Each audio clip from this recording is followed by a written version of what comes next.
ఇక morning news లోకి వెళ్దాం. అన్న, రాష్ట్రంలో మరో ప్రాంతీయ పార్టీ పుంజుకునే అవకాశం ఉందా? తెలుగుదేశం పార్టీ ఇప్పుడు దొంగలంతా ఒక్కటైనాక రాష్ట్రాన్ని ఏం చేస్తారో అది అర్థం అయితలేదు. ఇప్పుడు జనసేన పార్టీ వస్తుంది తెలంగాణకు, అదేవిధంగా తెలుగుదేశం పార్టీ వస్తుంది. ఇక చిన్న మేళగా బీజేపీ ఇక్కడ పురుడు పోసుకున్నది.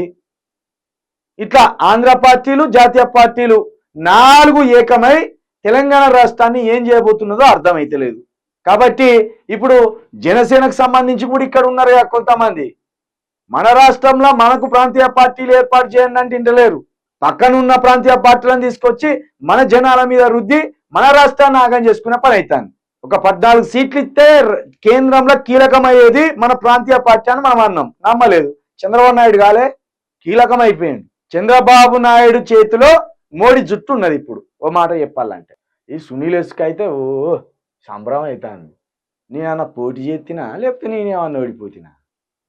నాకు గంత ఇప్పుడు ఈ రాత్రికి రాత్రే ఎదగాలి, ఈ రాత్రికి రాత్రే దొంగ మాటలు చెప్పి గెలవాలి, ఈ రాత్రికి రాత్రే అబద్ధాలు చెప్పి గెలవాలి, లేకపోతే రాజకీయంలో ఊహించని స్థాయికి ఇవన్నీ ఏం లేవు మనకు. ఓ భావజాలం మాత్రమే, ఆ భావజాలాన్ని పెంపొందించుకుంటూ పోతాం అంతే. ఏంటి గాదే హేమలత, నువ్వు ఆడపిల్లవు కాదని తెలుసు. గాదే హేమలత, మొగోనివే నువ్వు, ఆడోళ్ళ పేరు పెట్టి కామెంట్లు పెడతావు తెలుసు, గాయంతో తెలుసు. కానీ ఏమవుతుందా చూద్దాం. ఈ దేశం విడిచిపెట్టి పారిపోవాలి ఇప్పటికిప్పుడు. ఈ రాష్ట్రం విడిచిపెట్టి పారిపోతే ఇక ఏం చేస్తాం మరి? గంత భయం అవుతాను. ఎట్లా? నీ పనికి మాలిన మోకాళ్ళారా.